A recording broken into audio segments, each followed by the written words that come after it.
All right, we want to welcome to the stage now the CEO of Lamborghini, Stephan Winkelmann. It's great to have you here on stage. Always exciting when we get to talk about one of my favorite car brands, Lamborghini. You guys have had, is it fair to say, a record year? Yes, we had an all-time record with 3,245 cars delivered to customers, which is up by 28% in comparison to the year 15, which already was a record year with 2,530 cars. So it's pretty good. We are happy. How big an impact has the Huracan had on that? Quite a big one. So it's 2,240 cars out of the 3,245 are coming from the Huracan, which was the first year with full availability. Aventador is still doing great, so we're very happy about that. Okay, fantastic. Obviously the driving modes that you had in Huracan, we were lucky enough to come and test it out last year when you had your launch in Spain. The driving modes, the 3 driving modes that you had in the car, it was quite a big advancement, I think. It meant that you could drive the car, you know, as a daily driver, it was quite comfortable to drive regularly, but then once you put it up into the top mode, all of a sudden the next thing, you know, you have that full aggressive kind of sports mode. How has the response been to that, Stephan? It's been great. You know that the modern super sports car, they have to fulfill quite a wide range of things they need to be doing. So they have to be very daily drivable, as you said. They have to be easy in the handling, but they have to always be very performing on the racetrack. So the driver has to be comfortable when he sits into the car, and he has to be better than he expects. This is what it's all about. Has there been any criticism that it might be too much technology or too calm now? No, because the people want more from the super sports car than in the past. They want to have a very easy driving car, but they also want to feel that this car is a wow, not only when you see it, but also when you drive it. And this is with the modes from Strada to Sport to Corsa is giving you this approach. All right, I can say for a fact, having driven it, that the differences between those 3 modes are remarkable. I mean, from the first mode to the Corsa mode, it really is a standout.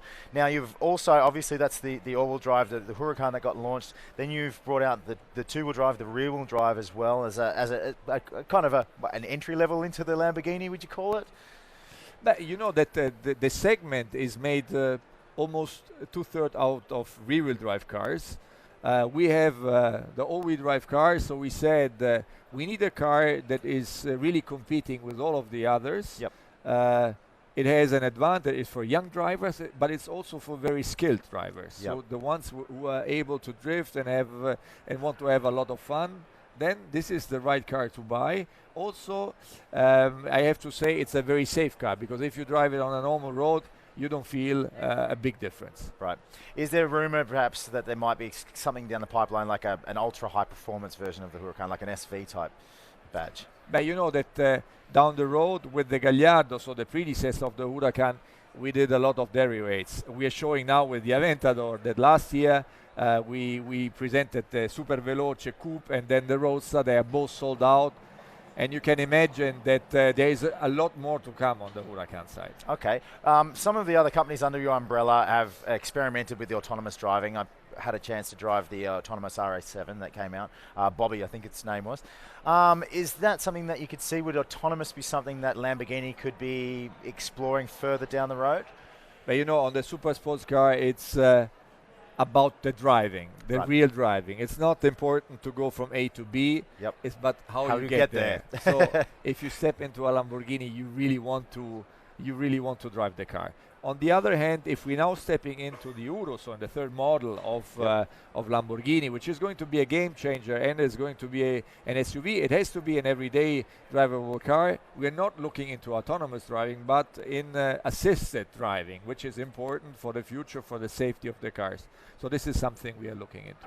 Okay, well, while I have you here, I have to ask you about the Urus. Did I say that correctly? Urus? Urus, yes. Urus. So this is an SUV from Lamborghini. It's a massive departure from what we regularly would think of as from a Lamborghini. Claimed it could be the fastest ever SUV. Is that? It has to be fastest ever SUV. It has to be the fastest when it comes out. It has to be a car which is able to go very fast on the straight, which has a good acceleration, but also very comfortable because it has to be daily usable and it has to have good off-road capabilities. Okay. Well, when it comes to off-roading, you've gone with a V8 for this kind of powertrain. Yes. Is that more because we need the torque?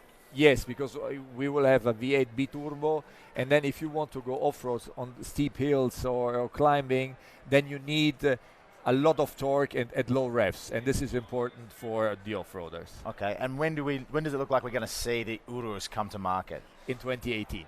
2018, exciting. Right. Any big announcements today that we can expect from Lamborghini? But we will showcase a new one-off in Geneva in a couple of months from now, which is celebrating the 100th anniversary of the birthday of Ferruccio Lamborghini, which happened in 1916. And this will be a car which will be all done in carbon fiber. It's a car which we are going to build only as 20 times as a coupe, and which is going to be they're all sold out, by the way. Okay. And it's a great car.